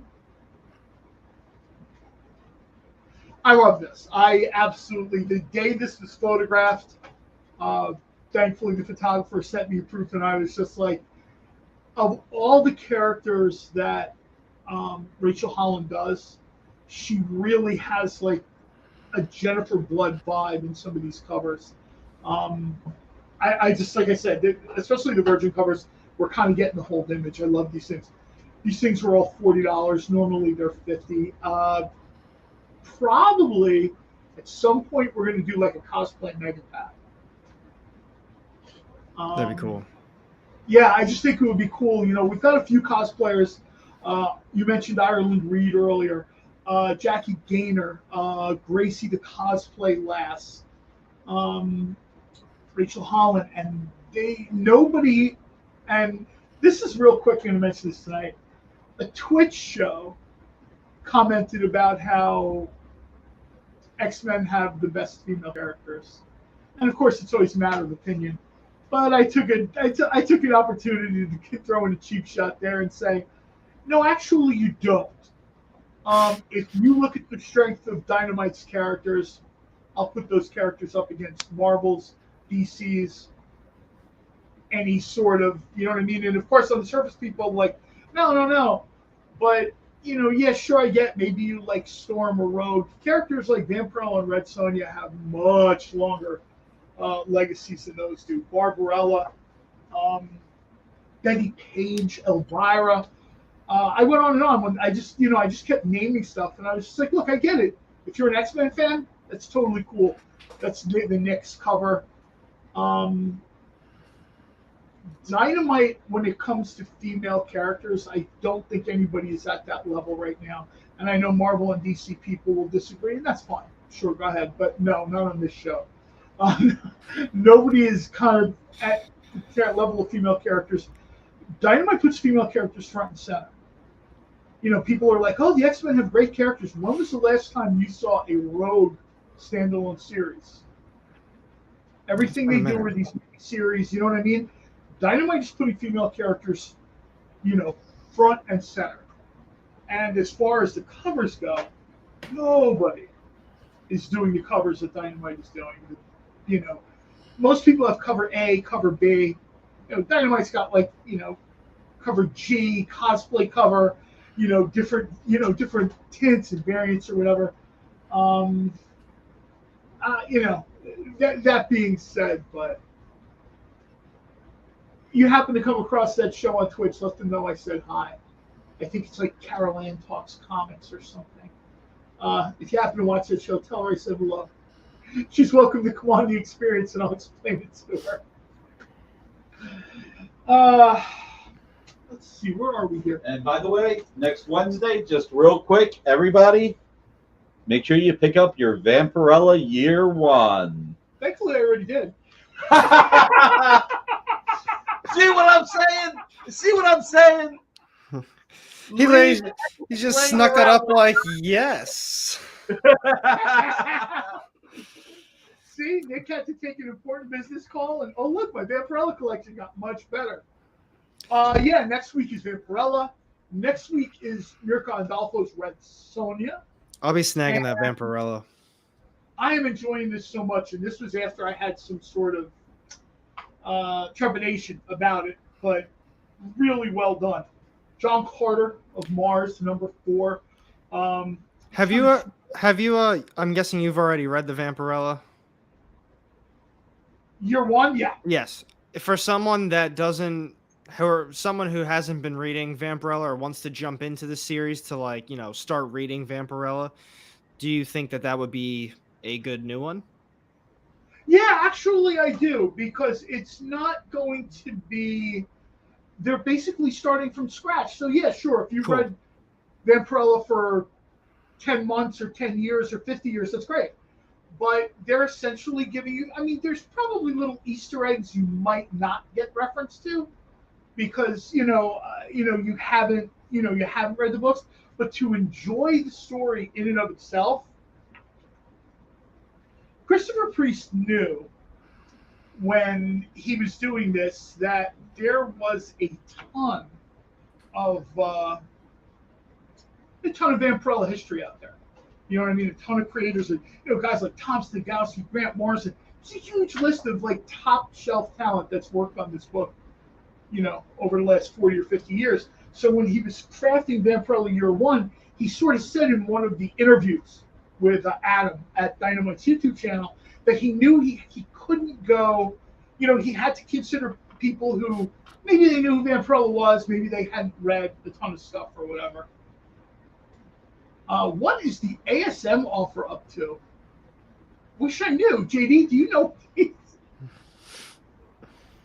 That's funny. No, I appreciate all the info on that one. I'm definitely going to check it. I'm sorry. Yeah. I just put it up for him. It's $40, and I believe that Lars Man has it right now. Appreciate it. So yeah, I mean, this week Dynamite has cool, maybe even more so than the books. The books are very good, but there's a ton of information. We'll probably talk about this in succeeding shows because not everything will come out at once. But Dynamite is working on stuff for young readers. Dynamite is working on martial arts books. If you've never read Intertwined, go find it somewhere. It's a great example of Dynamite doing a martial arts story. Cool. And I'm assuming at least some of the future books will have that kind of energy to it. There's King Kong, there's Frazetta Girls, there's Fire and Ice. There's a lot going on. I would very strongly suggest, if you haven't already, subscribe to Dynamite's social media feeds and subscribe to the YouTube channel, because that's where all the announcements, and Adam will be doing the interviews. I think at some point I'll probably be doing some interviews too, because in reality there's only so many Adam can do in a day because he has a real job here. We've got 5 minutes left on the best offers. And what did you see this week, Alex, on for New Comic Book Day that you liked, you didn't like, other than empty shelves? So what I didn't like, I mean, I'm not going to really talk about it, but the Spider-Gwen Gwenverse issue came out. The Venom Lethal Protector, a couple from Marvel. It is what it is. There's nothing too special about those series. But what I will say is I don't know what the change was in the Ice Cream Man series, or where they opted to like take a different kind of turn with the writing style. But I'll tell you what, every time I read one of those issues, it's like it sits with me and I think about it, and I'm like, wow, it really hits home. And Ice Cream Man is, I don't know, it went from like a horror anthology series, and it was just so like cool. You know, it was a good series. I really liked the earlier issues. It always kind of had, every once in a while, it popped in with an issue that was like, well, this is the moral of the story. And I feel like the last maybe 10 issues have all been that way, and they've all been just a home run. It's even today's. I'm not going to spoil it, but it's like a father's perspective of just having like his daughter and watching the daughter grow up. So he's like, it's his perspective and his like inner monologue talking about the daughter growing up. And then you hit the halfway point and it changes perspective to something else. And it was like, and then when the issue was over, I kind of sat there for a second. I was like, it says, I felt that like that. I can relate to that. That's insane. I think that's what creators are shooting for. You know what I mean? I think they shoot for it, and I hate to say it, but more and more it seems like as the pressure is on to do more content and more content and more content, I think their hit percentage is kind of, you know what I mean? Their batting average is dropping a little bit. I love the fact, I mean, Alex has his own show. Obviously, you should check that out. But for him to go out of his way to talk that highly about a title, that tells me you should go check it out. I think I read the first 2 issues, and then, I have stuff that gets lost in the shuffle because, when it comes to non-Dynamite books, I'm very ADHD. I'm into something for a couple issues, then I'm like, and I'll forget something, and then I'll have to catch up and read it. Oh, never mind. I'm sorry. Go ahead. I was gonna say I really feel that. I really feel that because it's like you have all these indies and you have all these great creators, and a lot of times for a lot of these other publishers, they do have a bit more freedom and they can kind of tell a story that they want us to tell. They don't have to worry about things connecting and things making sense. They're writing their story. Mm-hmm. And pure example of Ice Cream Man, when I finished reading that issue, like I said, it's like it sat with me. I thought about it. I relate to it, or I can relate to it, and I felt it. And then when I go back to reading a pure example again, another superhero story, say from Marvel, and like the Gwenverse that I don't really like, it's almost exactly the same as the Miles Morales one that just ended. Why it's like you're reading two separate things, and I get like a superhero story, but when you read so many indies and maybe out of 10, maybe 4 of them hit that hard, what makes me want to go back to reading something that just keeps getting redone and rehashed and it's retold, and it feels so poorly written and just, I don't know. There's no soul to it, not to get too metaphysical. But no, I'll tell you what Marvel is very good at. DC too, but just to use Marvel, they kind of vibed into the multiverse thing, right? And we got Gwen Vereen and Gwenpool and, Spider-Gwen, right? And these were ideas that were good. And initially the books were good. But then they decide they have to do every version of every character every month. And that's just too little. If they did like a 6-issue Gwen Vereen series, people would be like, this is cool. Come back next year and, maybe we'll try it again. But when you sort of like at that factory assembly line mentality, I just don't think you can keep it up for long. And there are examples of runs for years where characters like guys like Chris Claremont, John Byrne, you know what I mean? They kind of had it going. But I just think that's the exception and not the rule. You know what I mean? And second for the best offers. And we are good. Closed. Congratulations to all the winners. And to kind of continue on with what you were just saying as well, I mean, if you go to like a Marvel shelf right now and kind of look at everything, even if you're a hardcore like X-Men fan, Star Wars fan, Star Wars wasn't a series that was just like constantly on the shelf, but look at it now. There's an Obi-Wan series. They just did Mandalorian. There's the actual Star Wars series. There's a Darth Vader series. I don't know if the Bounty Hunter series is still going on. There's an insane amount of Star Wars titles. If you want to read the X-Men, there's an insane amount of X-Men titles that are going on. And just looking at, like Spider-Man right now, there's 2 Venom series. The one's a limited run, but 2 Spider-Man or 2 Venom series. There's Savage Spider-Man, regular Spider-Man, Spider-Punk, Miles Morales, the What If Miles Morales series, the Gwenverse series, and even Carnage. Carnage doesn't have that many series, but when you go from Absolute Carnage to Extreme Carnage, and now a regular Carnage ongoing run, it's like I'm personally getting some insane burnout on a lot of characters that I love. I'm getting tired of a lot of it. It's too much. It's like the binge, right? It's just way too much. Spider-Punk is really cool. And people Spider-Punk is cool, though. I will say that is cool. I guarantee you right now, next year we'll be like, yeah, it's Spider-Punk again, right? Because I remember talking last year, and Gwenpool was cool last year. Like, they won't just let anything have a natural level of saturation, right? Everything is just keep printing. And people get burnout. I mean, I'm old enough to remember reading the X-Men, and after a while, it was just too much, We got to the 90s, and we had, like, Jim Lee and all this other stuff. And then after a while, it was just endless versions of the characters. The X-Men always sort of had that alternate reality vibe ever since Days of Future Past, right? But now, every major and even minor characters have multiple versions in Marvel and DC. And I know people that will say, hey, man, isn't Dynamite doing Sonyversal and Vampyverse? Yeah, sure. That's the trend, so they're into it.